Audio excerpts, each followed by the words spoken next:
Log on, tune in, find out. Another good idea from Cambridge. Kuznetsov, and this is titled. Okay. Thank you very much. I will speak about exceptional collections of on some homogeneous spaces of classical groups, and the things that I will speak about is a joint work with Sasha Polishchuk. Okay, so my setup is the following. So assume that we have G, which is a semi-simple algebraic group.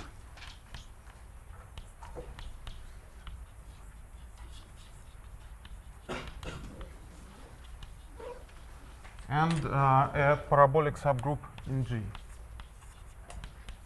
A parabolic subgroup.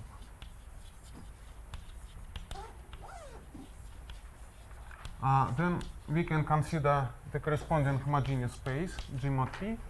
This will be a smooth projective variety, and I am interested in constructing exceptional collections in the derived category of this homogeneous variety. My goal is to construct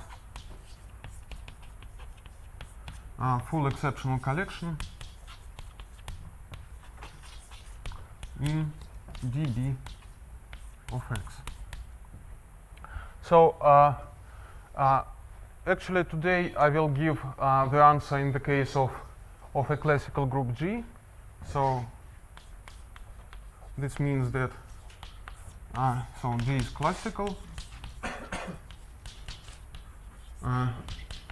That is either SLN,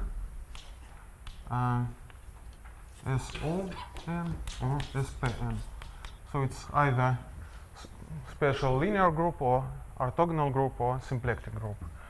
And for any homogeneous, for any compact homogeneous variety of this group, we will construct an exceptional collection which has the length equal to the rank of the Grothendieck group. So presumably this exceptional collection is full. However, now we still can't prove the fullness, but it's always a separate and complicated issue, in fact. So let me start with a short reminder about exceptional collections. So if we have some triangulated category T,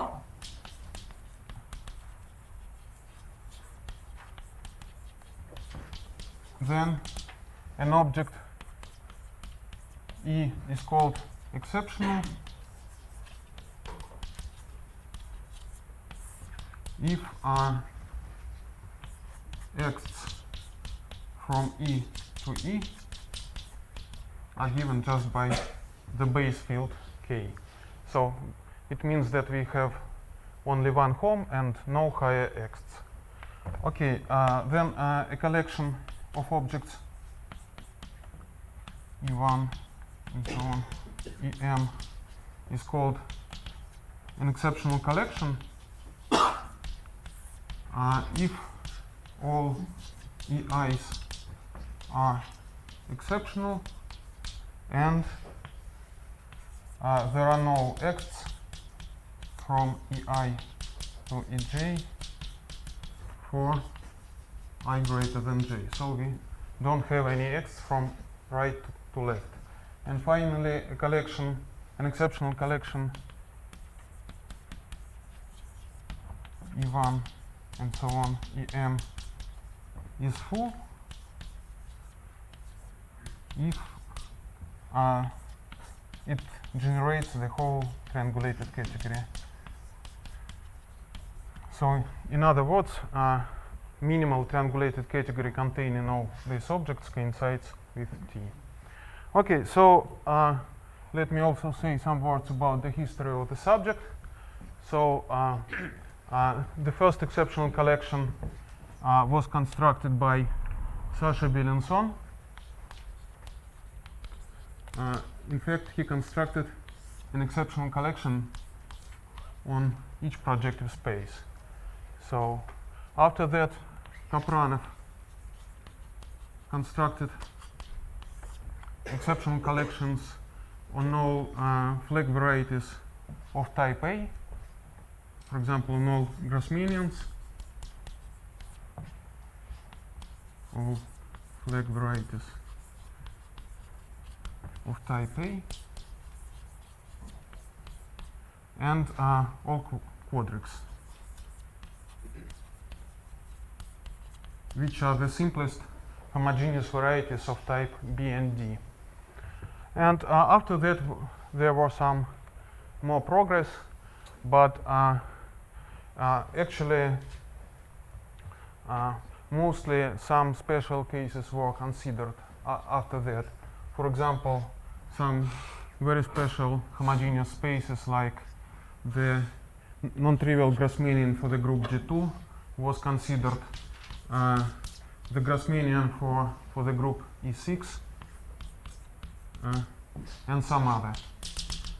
There was some little progress in this direction, and I hope that the new approach which we developed with Sasha Polishchuk will allow to construct a full exceptional collection for any homogeneous variety of a semi-simple algebraic group. There was a bunch of stuff on Lagrangian Grassmannians.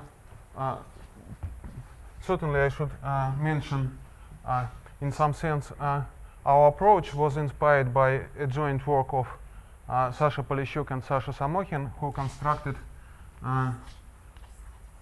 exceptional collections on Lagrangian Grassmannians of symplectic group on these two Lagrangian Grassmannians of four-dimensional subspaces in a vector space of dimension 8, which are Lagrangian for a symplectic form, and on this Grassmannian also. So actually our approach is can be thought as a generalization of a construction given in this work. So let me write that this was given by Sasha Polishchuk and Sasha Samokhin.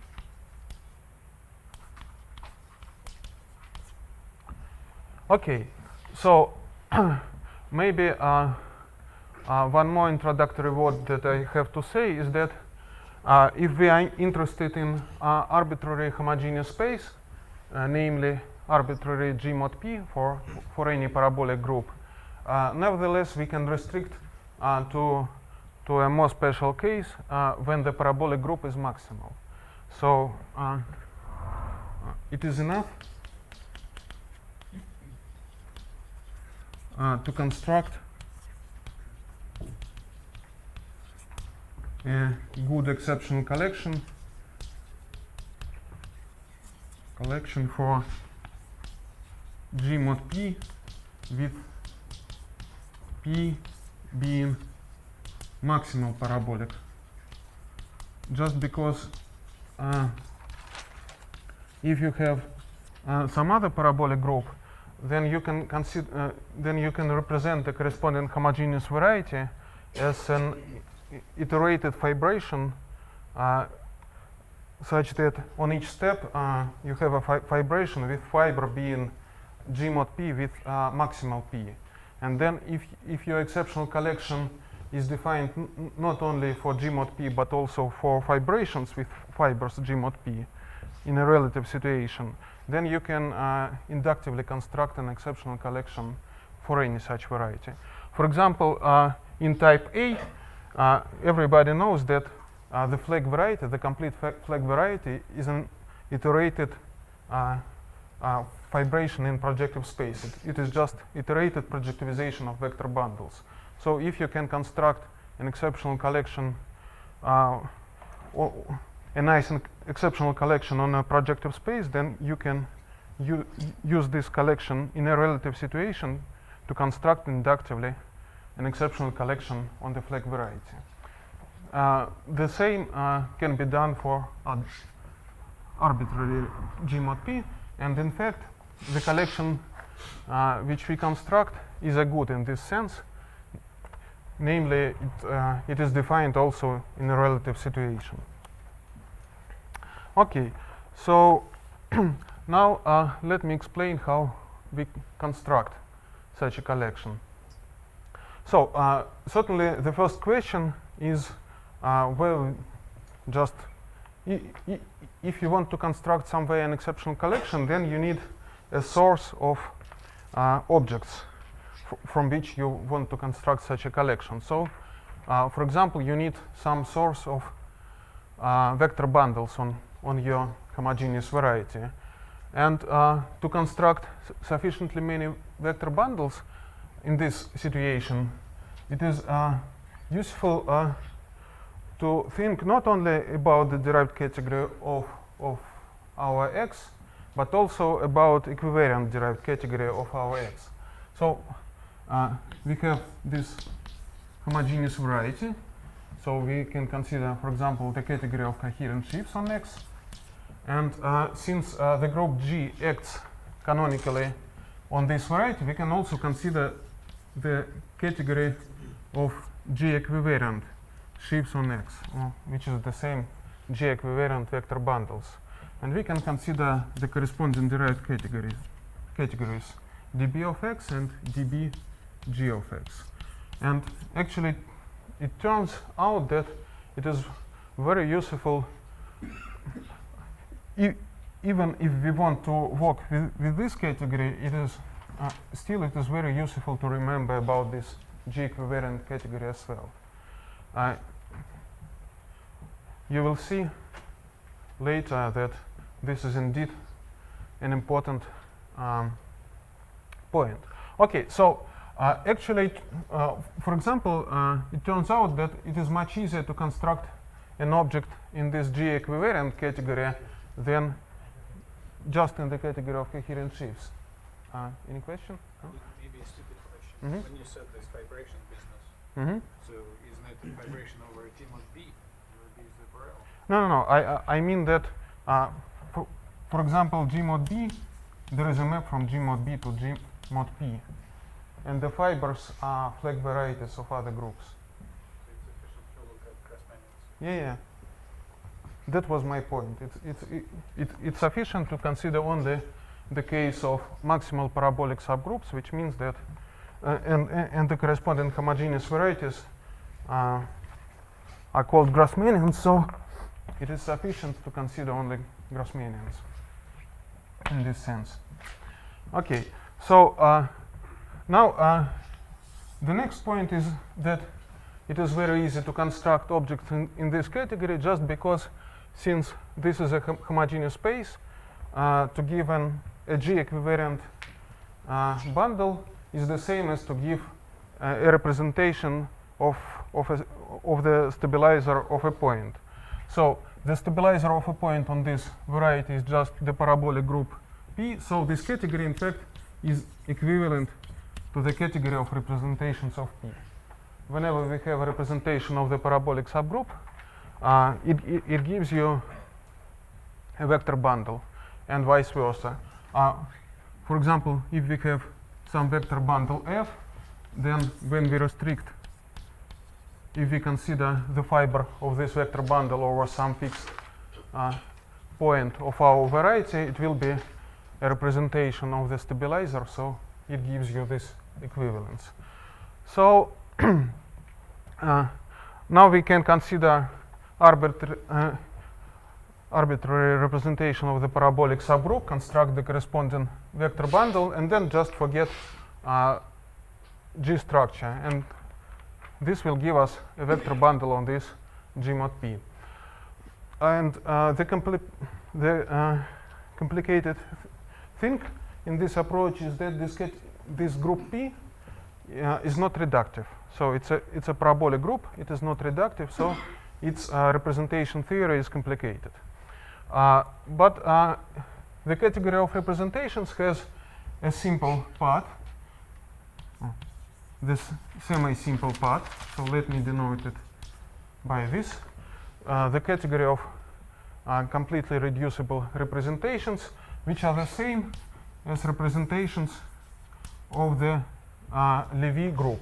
So let me remind that in this parabolic subgroup we have the unipotent radical, and we can consider the corresponding quotient, which is called the Levy group of this parabolic. So Levy group. This group is reductive, so its representation theory is very well understood, and certainly we can, using this projection, we can take any representation of L, and using this projection we can consider it as a representation of P, and this gives a large number of nice representations. So let me remind that since this group is reductive, the irreducible representations of L are given by dominant weights of L. So this means that we have a certain lattice, which is called the weight lattice of L, which in fact coincides with the weight lattice of G itself. And we have a certain cone in this lattice, the cone of L dominant weights. And also we have in the same lattice the cone of G dominant weights, which is a little bit smaller. And given any L dominant weight, we can consider the corresponding irreducible representation of L, which I will denote by VL lambda. And so this is an object of the category of representations of L, which is a subcategory in representations of P. And the corresponding vector bundle I will denote by U lambda. So this is the corresponding vector bundle on our homogeneous variety. So maybe I will give a simple example here. So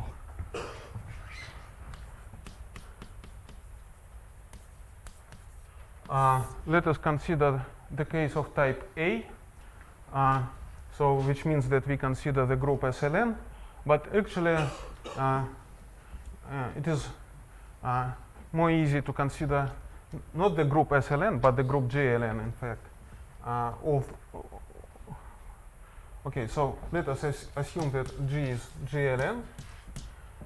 Then the weight lattice of G is just the lattice Z to the N. So it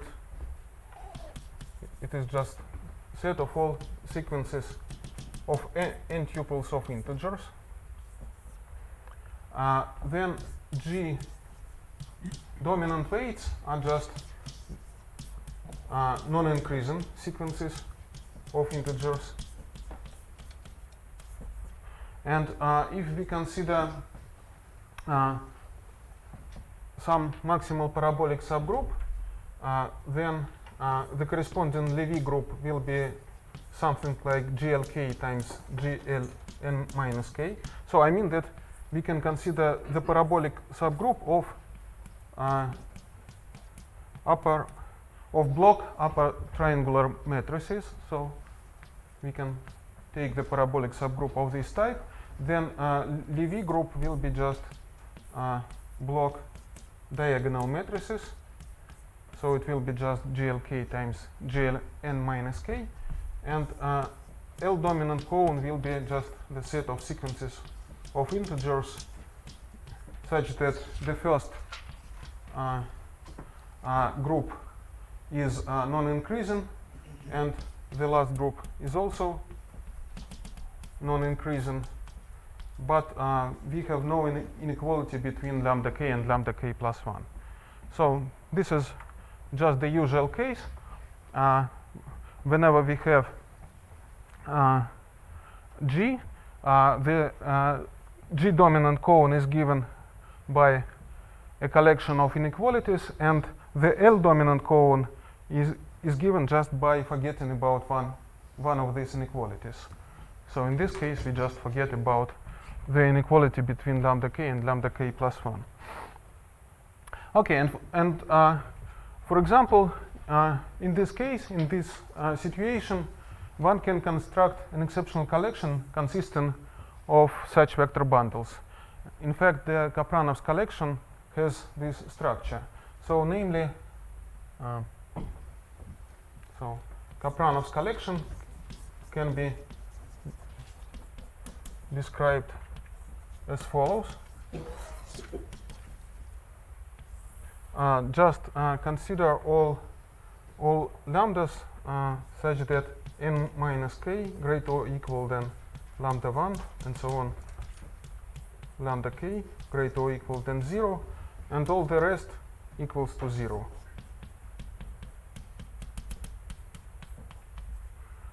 Then if we consider the collection of this u to the lambda, this is just a full exceptional collection.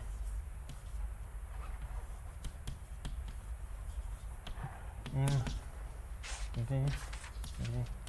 dx, where x in this case is just the Grassmannian of k-dimensional subspaces in a vector space of dimension n.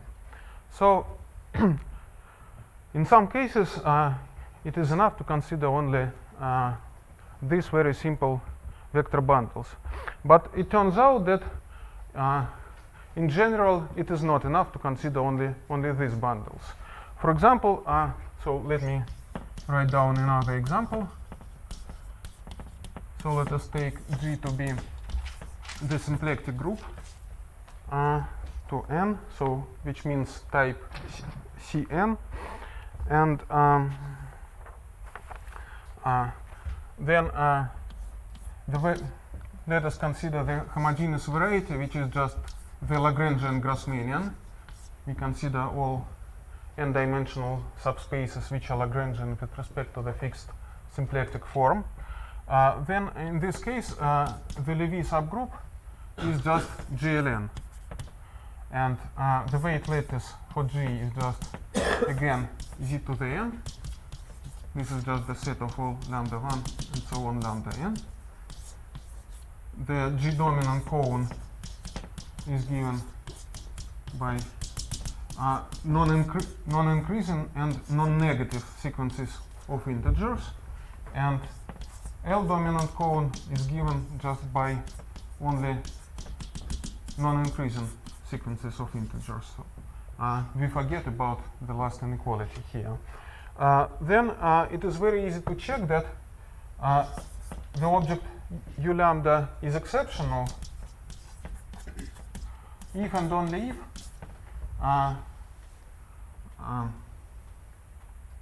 lambda 1 minus lambda n is less or equal than 1. So, in other words, up to a twist, we can consider only wedge powers of the tautological vector bundle. So, this is the first observation, and the second observation is that the canonical class in this case is just O minus n minus 1. So it's just the index of this variety is n plus 1. And from these two observations, it is easy to conclude that the maximal possible exceptional collection consisting only of these bundles has length n times n plus 1. So the length of maximal possible exceptional collection of u lambda is n times n plus 1, just because we have n possible lambdas up to a twist, and then we have no more than n plus 1 twists, just because of this index. But on the other hand, the rank of the Grothendieck group in this case is 2 to the n, which is much, much larger. So for sufficiently big n, we have no chance of constructing an exceptional collection of this form. And this shows that if we want to construct an exceptional collection consisting of G equivariant vector bundles, or just G equivariant objects, then we can't restrict only to semi-simple representations of parabolic. We need to take into account more complicated representations as well. And this makes the problem complicated. Because, you know, the group, the structure of representation theory is not very easy, so you have to guess somehow which representations to consider. Okay, so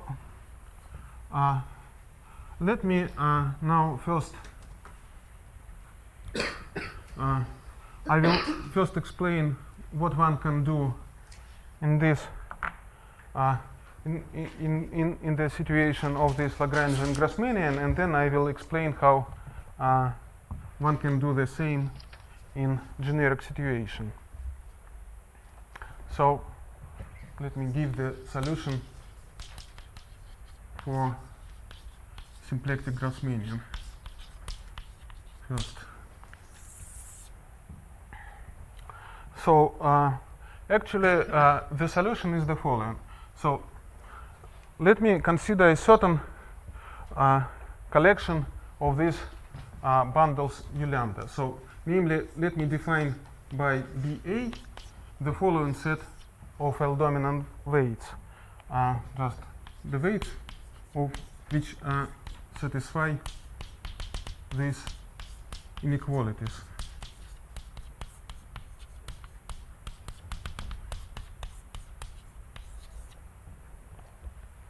So in other words, you can think about these weights as about Young diagrams inscribed in a rectangle of the size A times n minus A. So let us consider this set of weights. Then it turns out that if we consider the corresponding vector bundles, then as we already know, they are not exceptional, but nevertheless, they are exceptional in the G-equivariant category. So this is an exceptional collection in DBG of X, in fact. And it turns out, so whenever we have an exceptional collection in any triangulated category, we have different ways to construct new exceptional collections. Namely, there is such operation as which is known as mutation of an exceptional collection. So we can consider some mutations of this collection, and then we can forget about G-equivariant structure. And it turns out that the following thing happens. So let us consider what is called right dual exceptional collection in DBJ of X. It means the following. So we just take the objects of our exceptional collection, and then we start mutating it like follows. So the last object remains the same, then we mutate this object through it, then we mutate this object here, here, and so on. Is this a full collection? Is this a full collection? This one, is it full? Is it a full exceptional collection? No. Of course not. Just because, you know, the Grothendieck group of this category is of infinite rank, in fact, because, for example, you. So, in some sense, there is a very nice picture to keep in mind about the relation of just usual derived category and equivariant derived category. Namely, so in some sense, when we speak about equivariant derived category, this is the same as to consider the quotient stack X mod G. Okay? Then this quotient stack, we have a canonical map from this quotient stack to the point quotient by G. And you can think about this morphism as about fibration in which all fibers are isomorphic to X. This is just a fibration with fiber being X. So in some sense, the size of this category is just so in the first approximation, this category is a product of the category just of G representations of G times derived category of X. But this category is quite big, just because you have very many representations of G. So it's already this category is infinite. So this collection is not full. But nevertheless, we can consider any sequence of mutations. For example, we can consider the right dual exceptional collection. And it turns out that this right dual exceptional collection, if we forget about G structure, it will be exceptional in the original category. So let me denote the objects of this right dual exceptional collection by E lambda, and it turns out that E lambda form an exceptional collection in dB of X. I hope I will explain why this is true. But before, let me explain how this can be used to construct a full exceptional collection in dB of X, just because this collection is also not sufficient. Are these E lambda sheaves or complexes now, or vector bundles? In this case, they are vector bundles. Yeah. But in general situation, which I will explain later, it is a question. We conjecture they are always vector bundles, but there are some issues which are not clear.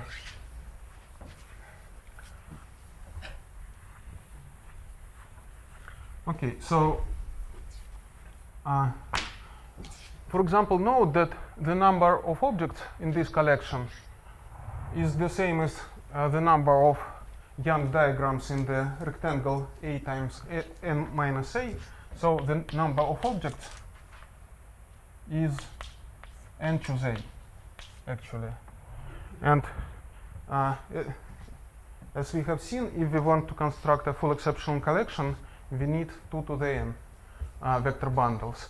And so if you just compare these two formulas, you can guess that to obtain a full exceptional collection, you should consider not only one such collection BA, but you should consider all BAs for all A's. And this is indeed the case. So we consider, so let me denote by AA the category generated by E lambda with lambda in BA.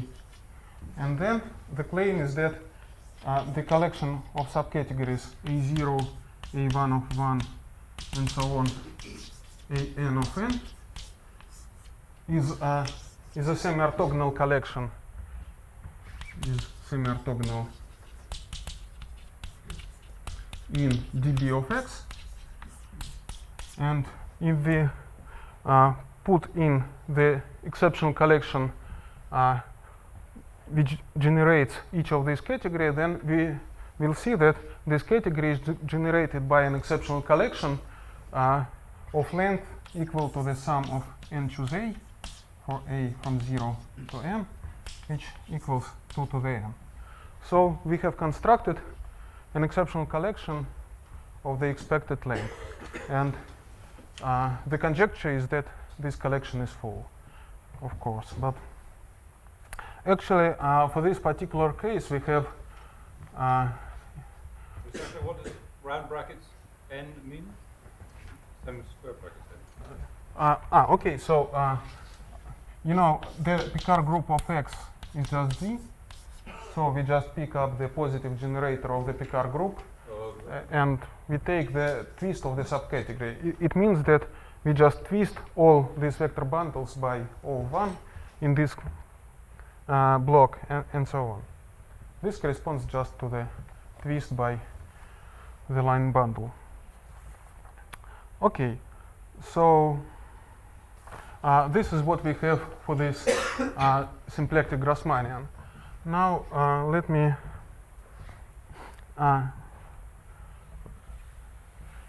explain the general situation. So even in this case, you don't know that it's full. Actually, we have a way to prove the fullness. We have some conjectural exact sequences of bundles E lambda such that if we will construct such exact sequences, then fullness will follow. But unfortunately, we don't have a construction, only a conjecture for these sequences, but they are actually very funny.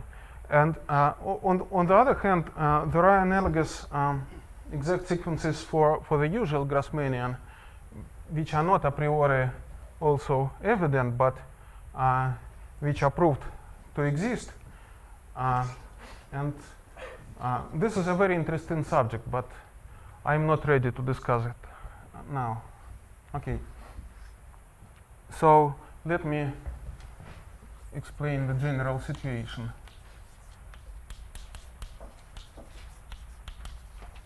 So actually, the general situation is quite analogous to that one. We need to find some collections of L-dominant weights which are analogous to these sets BAs. And for each of this set, we then can apply the same procedure. But so let me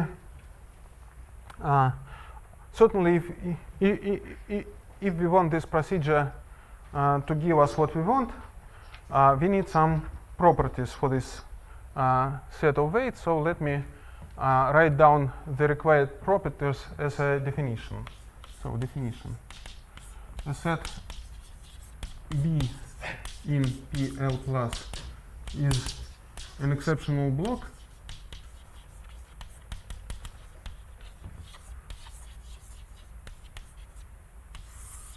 if the following two properties are satisfied. The properties will look maybe slightly strange, but I will comment, and I hope that their nature will be clear after that. So the first property is the following: for any lambda and lambda prime in B, and for any mu which lies in the convex hull of the weights of the form lambda minus w, lambda prime minus w lambda, with w in wl, the wide group of L intersected with PL plus, we should have one of the possibilities. Either rho plus mu is singular, so is e.g. singular, which means that this weight lies on a wall of a Weyl chamber. Lies on a wall of a Weyl chamber.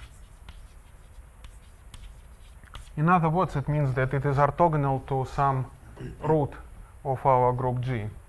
So this is one of permitted possibilities, and another possibility is that rho plus mu can be written as kappa plus v rho, where kappa is a G dominant weight, v is an element of the Weyl group of G, such that v rho is v rho minus rho is L dominant, and also we need that kappa is invariant with respect to v. So this is the first property that we need, that for any lambda lambda prime and for any such mu, either this weight is singular or it has this very special form. And the second property is even more complicated, namely, so it is the following. For any pair kappa v from the first step, the following map, and for any lambda in B, we can consider the following composition. So let us first consider the product of these two representations of L.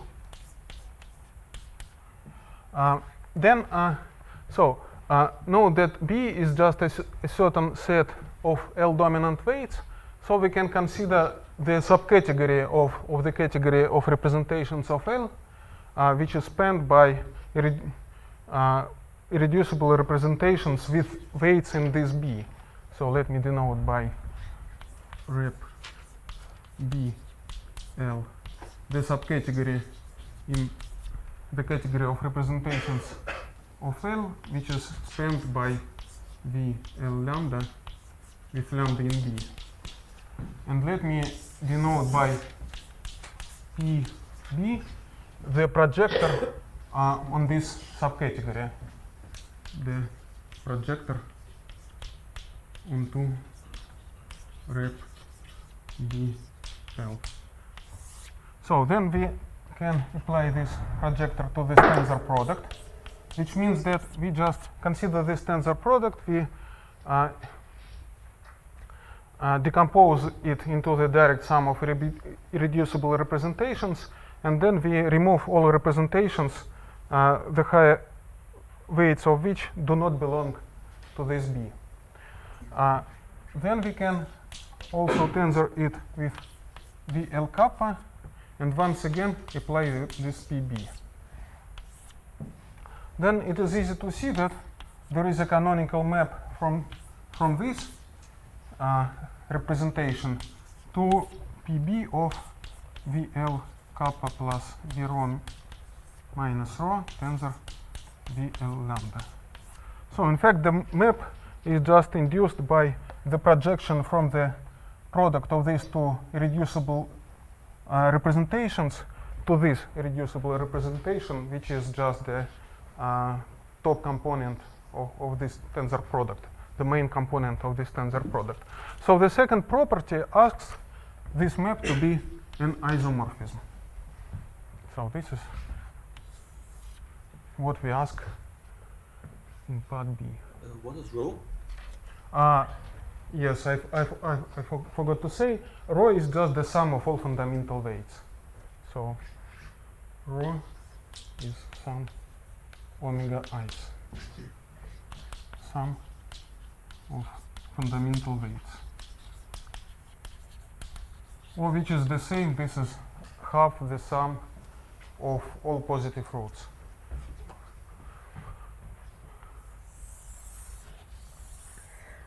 Okay, so now One more question. Can you say again, is it A and B or A or B? say it again. Is the definition A and B or A or B? You need both properties. A set is an exceptional block if first we have this property and also we have this property. We need both. Actually, now I will explain what one can conclude from these properties, and you will see that they are not so unnatural as they look.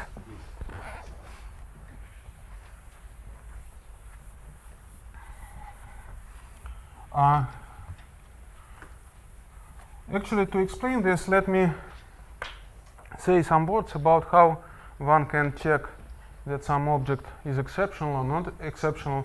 So in fact, how one can compute x between objects u lambda, for example. So how one can compute x from u lambda to u lambda prime, for example. So actually, there is a quite straightforward way to compute these X groups, which consist basically of two steps. The first step is the following. So it is clear that this X from U lambda to U lambda prime is the same as the cohomology of the dual vector bundle to U lambda tensored with U lambda prime, or which is the same. So the duality on the level of vector bundles corresponds to the action of minus the longest element of the while group. So this is just U minus W0L lambda tensor with U lambda prime. And so here we have a tensor product of two vector bundles, and it is also clear that it corresponds to the tensor product of the corresponding representations of L. So if we just tensor the corresponding representations of L, then we can decompose it into the direct sum of irreducibles. So this will give you a decomposition into the direct sum of some U mu. And actually, if you want to know which weights mu you will obtain in this decomposition, then it is quite clear that this weights mu should be contained in the convex hull of lambda prime plus W multiplied by this weight minus W0L lambda, or which is the same. This is just the convex hull of lambda prime minus W lambda, where W is in WL. So this explains this convex hull in the first part of the definition. Certainly, each of these U mu will have some non-trivial multiplicity also, but actually these multiplicities can be, if you compute these multiplicities, you will obtain something of this form, actually. But maybe I will explain it later. So now let me explain the second step, how one can compute the cohomology of these vector bundles. And this second step is given by theorem of Borel, Bott, and Weil, Andre Weil. And the theorem says that the following. So to compute this cohomology, you should consider the sum rho plus mu. And then there are two possibilities.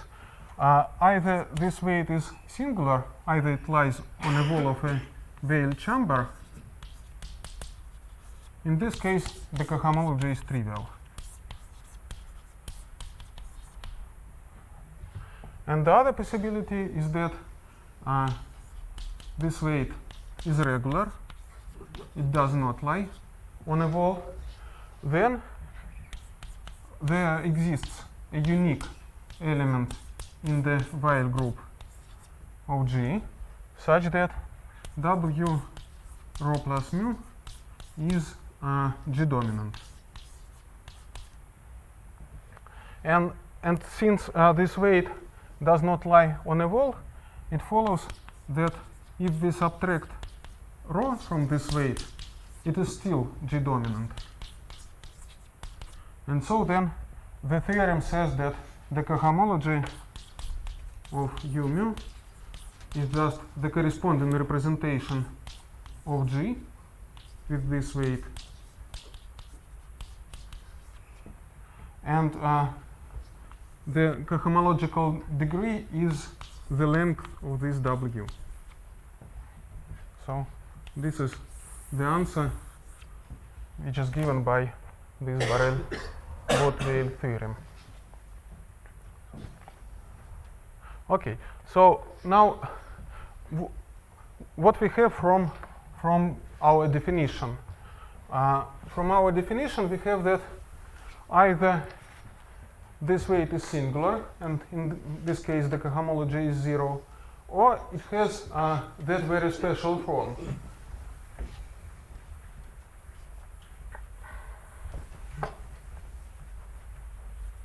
So if rho plus mu equals kappa plus v rho, then it is clear that if we take W equal to V inverse, then W rho plus mu will be V inverse times kappa plus V rho. Since kappa is fixed by V, this is the same as kappa plus rho. So when we subtract rho, we will obtain kappa. So it gives that the cohomology of such U mu is just Vg kappa, and the cohomological dimension is the length of this W, or which is the same the length of V. So thus the kappa and V which we obtain from the first part of the definition precisely describe us what kind of non-trivial x we have in this situation. Okay, so actually if we write down the final answer, we can write it in the following form. That this is nothing but the direct sum of okay, so the direct sum of Vg kappa shifted by minus L of V, and here we should put the multiplicity of the corresponding mu, and the multiplicity of this mu here is just the multiplicity of VL mu in this tensor product minus W0 L lambda tensor WL lambda prime, which is just the dimension of Holmes from this representation to the tensor product of these two representations.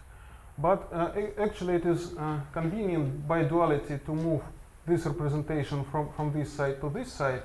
So what I want to say is that it is clear that this multiplicity equals the multiplicity of VL lambda prime in the tensor product of VL mu tensor VL lambda.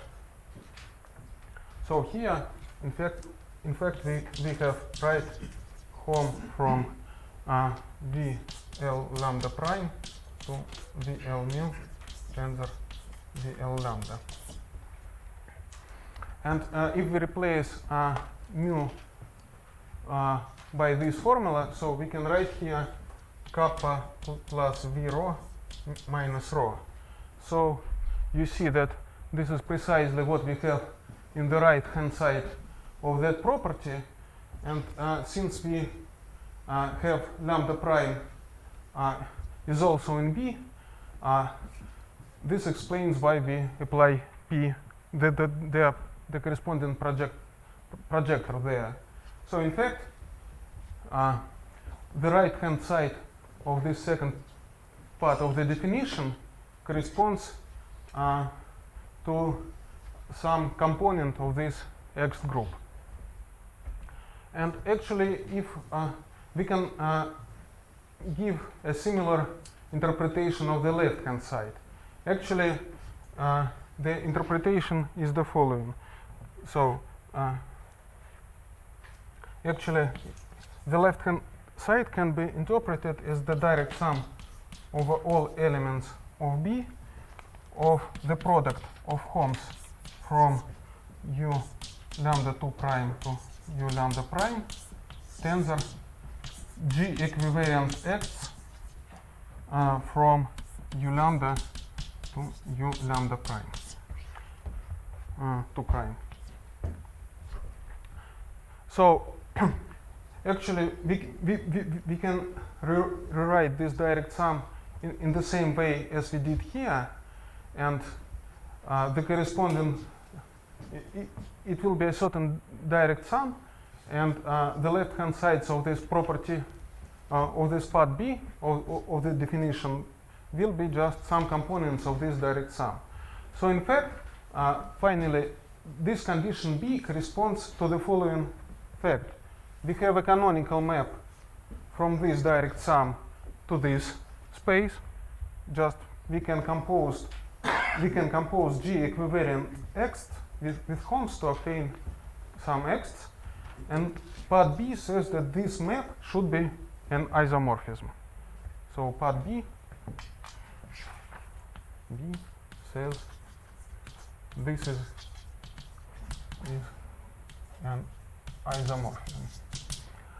And this is the crucial property which implies that if we take this dual exceptional collection, then it will be exceptional in the non-equivariant category.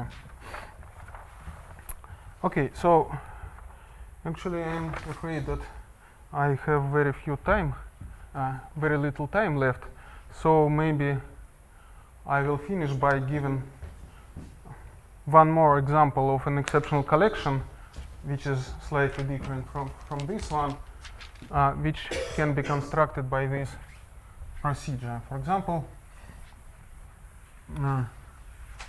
let me describe the Grassmannian, the orthogonal Grassmannian of two-dimensional subspaces. For example, in the vector space of dimension 8.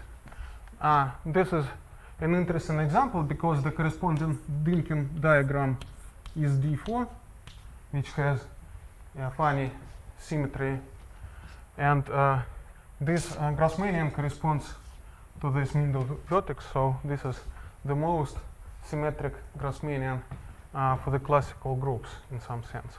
It has a huge number of outer automorphisms. Okay, so let me describe the exceptional collection which can be constructed by this procedure in this case. So let me remind that the lattice of weights in this case is just a sublattice in Q to the n, which consists of all lambda 1 and so on lambda n, such that either all coordinates are integer or all coordinates are half integer. So in other words, it can be written as z to the n plus 1/2 plus z to the n. What is n in this case? 4? Hmm? In this case, n equals 4? Yes, in this case, n equals 4. Okay.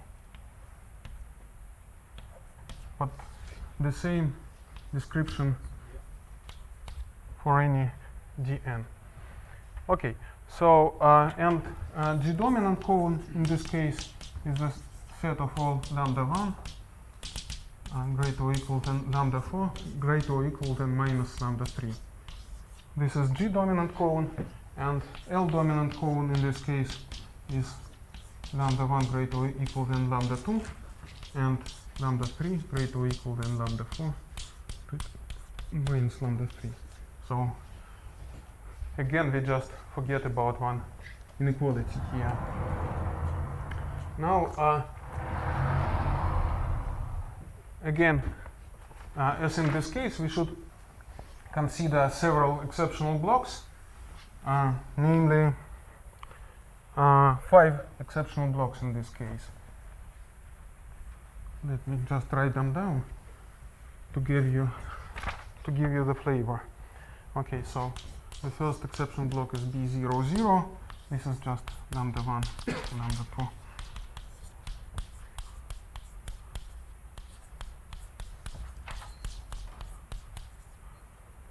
So for this block, we have no choices for lambda 1 and lambda 2, and we have actually 4 choices for lambda 3 and lambda 4. It can be just 0, 0, 1 minus 1, 1, 0, and 1, 1. So there are 4 objects corresponding to this block.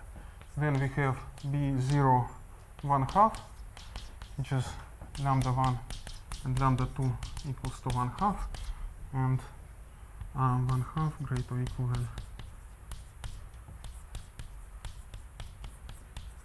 So here, once again, we have no choices for lambda 1 and lambda 2, but for lambda 3 and lambda 4, we have two choices. We can either have 1/2 minus 1/2 or 1/2 1/2. So there are two objects here. Then B10 is just the following.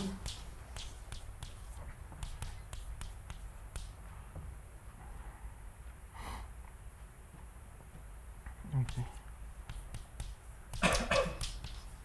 So in this case we don't have any choice for lambda 2, lambda 3, lambda 4, and for lambda 1 we have 4 choices. So then we have B1 1/2, which is 3 and 1/2 greater or equal than lambda 1.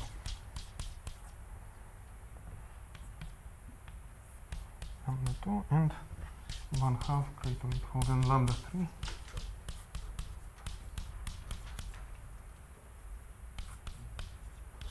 So we have 4 choices for lambda 1 and 2 choices for lambda 3, lambda 4, again the same 2 choices. So we have 8 objects here, and the last block is B20, which is just 2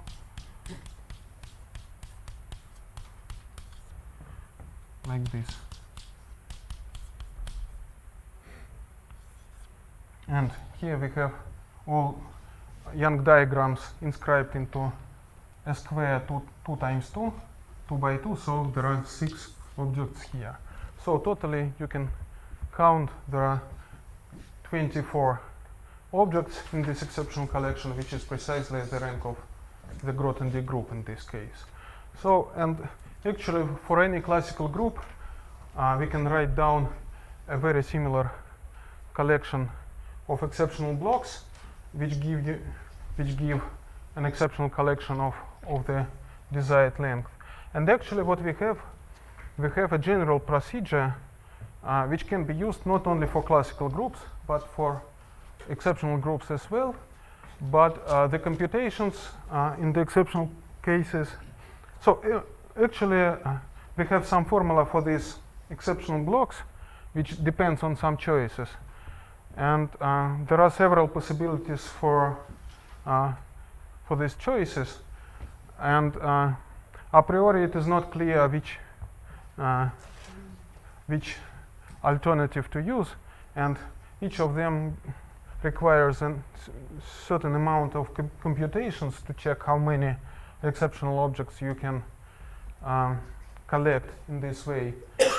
So for exceptional groups we are not yet sure that our approach can be used to construct the right number of exceptional objects. So I cannot guarantee in this case, but actually I hope very much that this can be done. Okay, so.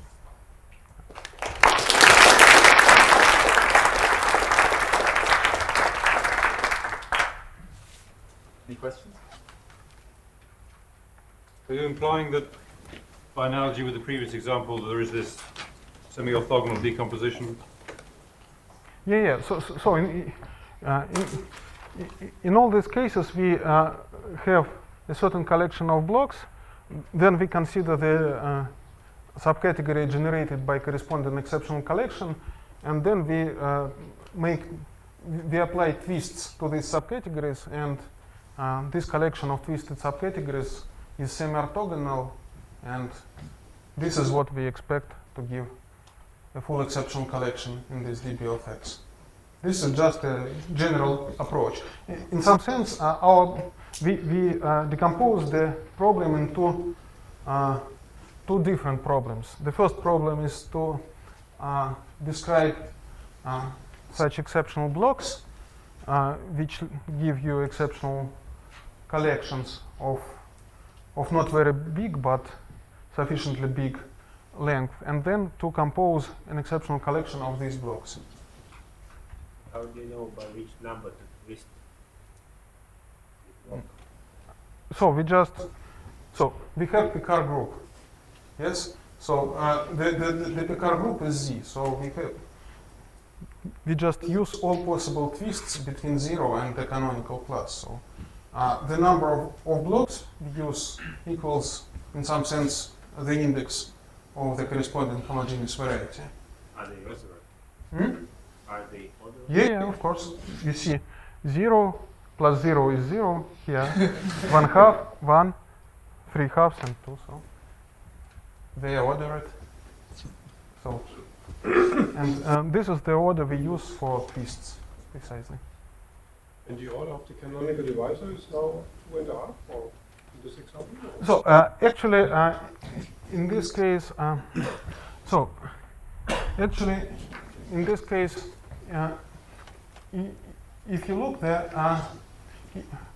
the generator of the Picard group corresponds to the weight 1, 1, 0, 0 in this case, just because this is the second fundamental weight.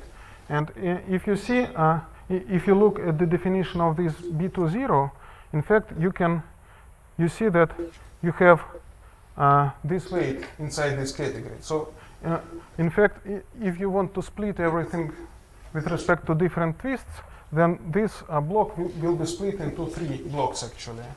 So,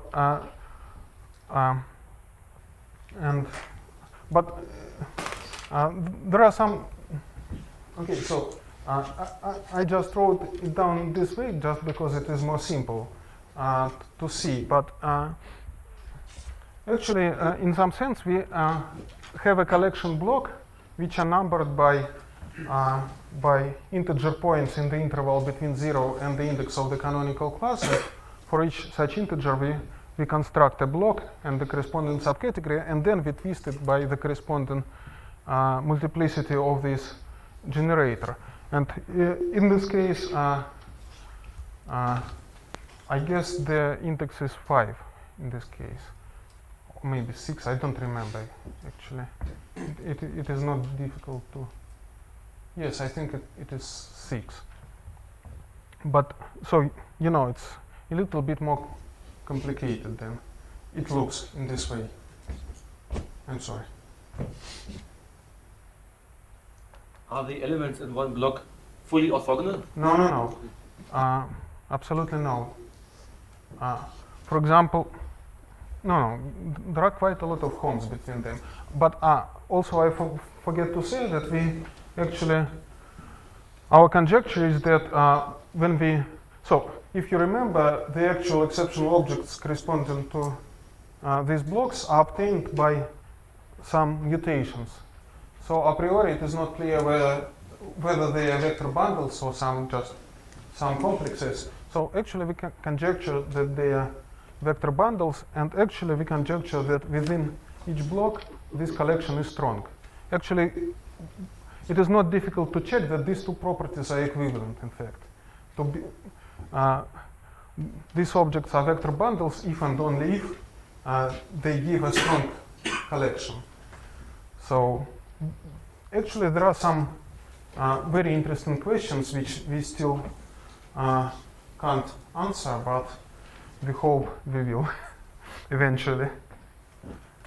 Okay. So getting a tilting object for all these varieties is still a way away. In some sense, yeah. So, but actually we conjecture that these collections are strong, but. Full collections? Hmm? You conjecture the full collection? In fact, we conjecture that the full collection is strong, yeah, but I don't know. If you apply your procedure to the Grassmannian, will you recover Kapranov's collection? Or Yes. Yes. So actually, as I said, there are some choices. You can make the choices in such a way that you obtain the Kapranov's collection. But actually, there are other choices which produce much more exceptional collections even on the usual Grassmannian. For example, if you look at the Grassmannian, there is a very special case of the Grassmannian of n-dimensional subspaces in a 2n-dimensional space. This is special because it has a special outer automorphism. And for example, we can construct an exceptional collection here which will be invariant with respect to this outer endomorphism. which is definitely not true for Kapranov's collection, because in fact Kapranov constructed two exceptional collections, and this outer endomorphism take one of them to the other. And we can, for example, construct an exceptional collection which is invariant, which is in the middle. And the quadrics, is it the same or is it different? Yes, for the quadrics, the collection is the same as Kapranov's collection. Is anything special in the case of a minuscule? Okay, in the case of maybe there are some special features for co-minuscule weights, in fact. Co-minuscule? Yeah. Namely, for co-minuscule weights, the conjecture about strongness of this exceptional collection looks to be more easy. So, in fact, in this case, we can reduce this conjecture to a simpler statement, which is probably true. Okay, let's thank Sasha again.